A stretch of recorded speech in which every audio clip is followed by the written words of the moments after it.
Le sujet de la convention d'extradition entre Rabat et Dakar, l'actualité suscite des commentaires dans les colonnes des journaux du Burkina. Les parutions de ce mercredi relaient aussi la cérémonie de remise de matériel agricole par le président du Faso. La revue de la presse, c'est avec Ahadi Sandaba.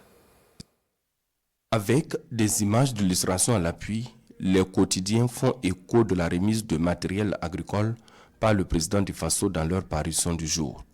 À propos, Sidoya rapporte qu'il s'agit du matériel d'une valeur de 13 milliards de francs CFA remis au ministère de l'Agriculture. C'est la traduction concrète de la vision du chef de l'État qui a bien voulu, en cours d'exercice budgétaire en 2024, faire une allocation supplémentaire de 13 milliards de francs CFA destinée à l'acquisition de ces engins. Une dotation qui entre donc dans le cadre de sa vision de souveraineté du pays à travers l'autosuffisance alimentaire, écrit le journal de tous les Burkinabés. Même écho relayé par le journal Le Quotidien. Dans ses colonnes, ce canard rapporte que ce matériel est destiné à l'ONBA et à la Sonater qui doivent réaliser des travaux d'aménagement permettant de disponibiliser la ressource eau et les superficies nécessaires pour accroître la production agricole dans la dynamique de l'autosuffisance alimentaire. En clair, ce matériel va contribuer à la réussite de l'initiative présidentielle pour la production agricole et de l'offensive agro-pastorale, précise mon confrère. À l'international, le journal Le Pays analyse la réactivation de la convention d'extradition entre Rabat et Dakar. Macky Sall doit-il se faire du mouron? Sera-t-il rattrapé par ses propres turpitudes?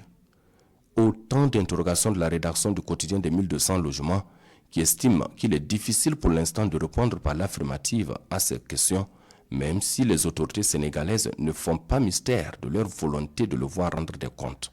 En tout cas, ils ont décidé de réactiver, de dépoussiérer une convention vieille de 20 ans avec le Maroc.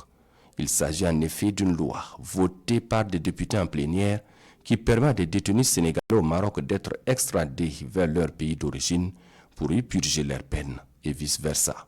Les hommes politiques sont ainsi faits qu'ils ont tous une longueur d'avance sur les autres et la meilleure façon de vivre avec la conscience tranquille après le pouvoir, c'est de rester clean sur toute la ligne, commente le quotidien des 1200 logements.